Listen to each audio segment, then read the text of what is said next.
First and foremost,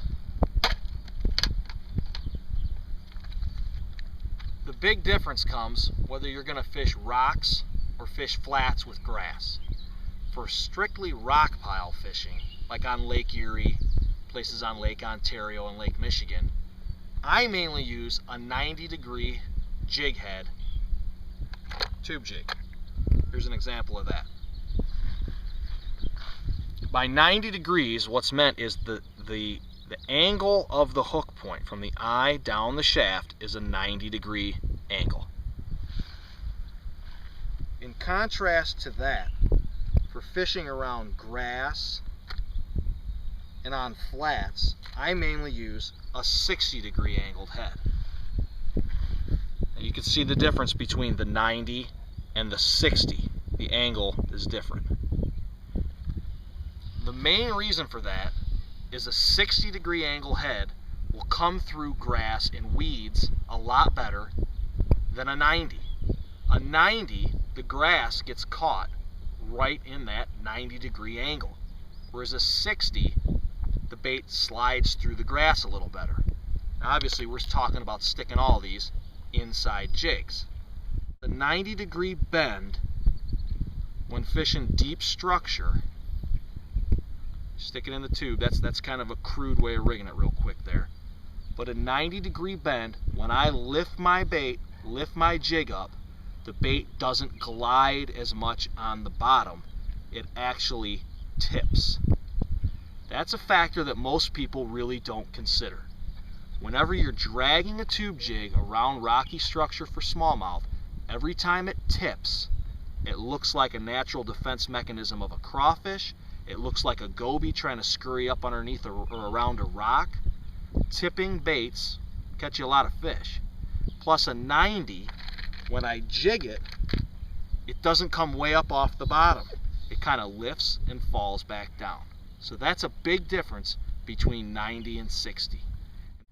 Now we were just talking about the difference between 90-degree angled jig heads and 60-degree angled jig heads when fishing with tube jigs.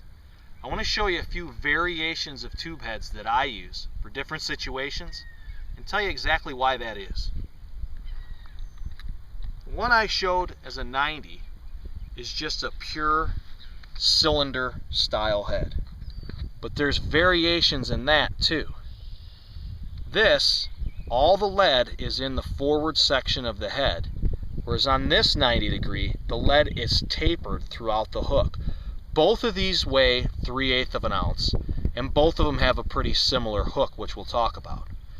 But because of the taper, because that lead is spaced further back in that jig, the action of the tube, instead of up and down, will be more of a glide and more of a potential spiral on the fall. But if I'm fishing in real deep water for smallmouth on the Great Lakes, fishing around rock piles and potentially rough water, the last thing I want is for my bait to come up off the bottom. It's hard enough to get a bait to the bottom in 5 and 6 foot waves.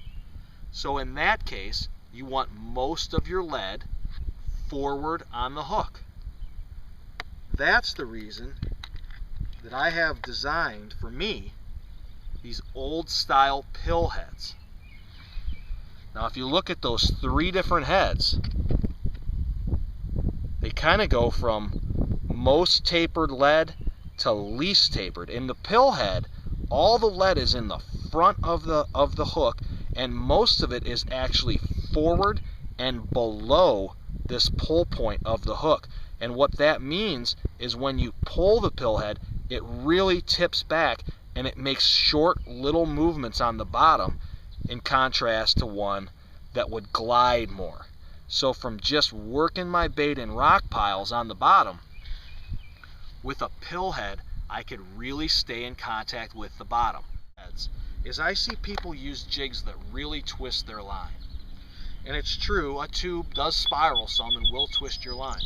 What you want to do though, is when you rig a bait, you want the eye and the hook point to be in line. Okay, that one's real close. Let me show you a little bit about how to do that. Take your tube, take your jig. I usually actually spit on my jig. Gives it a little bit of lubrication to go up in the tube. Push the tube in the bait, okay? And then what I do is I search for the exact tentacles of where I need to put that jig head so that I'm all lined up. And then I'll actually, you can see on this jig it's already tore a little bit, I'll tear that hook point through. So I've actually created a little gap there, and that hook rests real nice and straight. That'll reduce the amount of line twist you get. It'll reduce the spiral of the tube, and more importantly, when you do hook a fish on it, it really lets the tube fold over so you get the maximum hook penetration. So that's a little crash course in tube jigs and in different heads. As you can see by my box, I've got heads for every application in here for a day of fishing. Everything from the giant 3/4 to the little quarters for most of my applications on Lake Erie and Lake St. Clair and the Great Lakes. And the other thing is, I keep them in a waterproof box. I think that's a no-brainer with the cost of jig heads and things these days. You need a box like this one that's got several latches and has got a waterproof gasket all the way around it. Because you've got a lot of money invested right there, and just a little bit of water will just ruin your day. I'm Joe Balog. That's a little bit about Great Lakes